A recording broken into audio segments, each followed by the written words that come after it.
Hello, I'm Grin and welcome to this video. Well, it has been 11 years and I'm starting to think that we're not getting a new Banjo-Kazooie game anytime soon. However, fortunately, we are living in the golden age of fan content in which both the skills of the fans and the technology available to create have conspired in a beautiful cosmic coincidence to fill the content gap created by the official producers of our beloved games.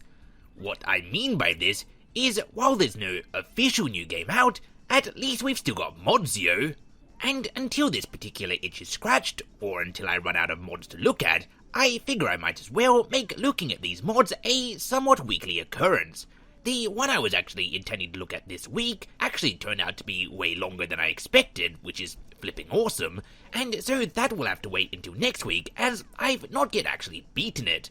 But in the meantime, however, we have this shorter mod, Banjo-Kazooie in Donkey Kong Country. It is, as I said, real short, just the first level of Donkey Kong Country in fact, but what it lacks in quantity, it sure makes up in quality.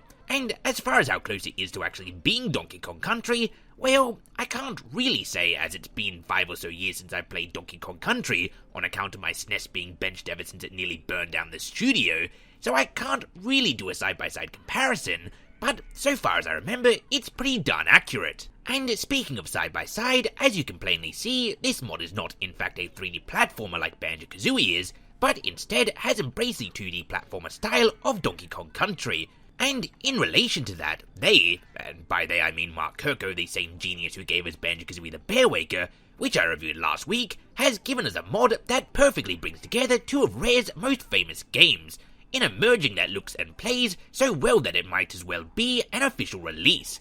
I was surprised how well Banjo-Kazooie worked as a side-scroller, and while there were the occasional moments that I found it difficult to hit enemies that had wandered too far on the Z-axis, it worked overall extremely well.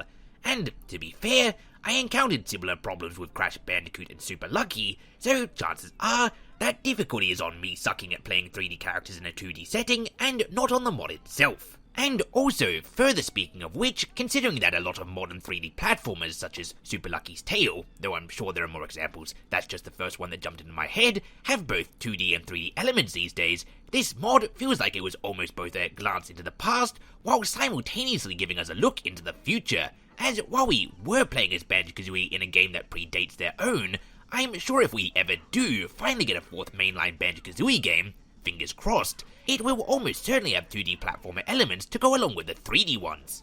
Now, as I've said, the quality of this mod far outweighs the quantity, and that is definitely true. It is just one level, so there's not a great deal to do here. Though, while the game or level is short, and really rather easy to complete, 100%ing it is another matter. There are all sorts of hidden little secrets that no doubt correlate to the actual game that I've forgotten to be found here, and so in order to 100% it, you'll have to do a bit more exploring. I myself didn't quite manage to get there, though I did find some secrets that were extremely satisfying.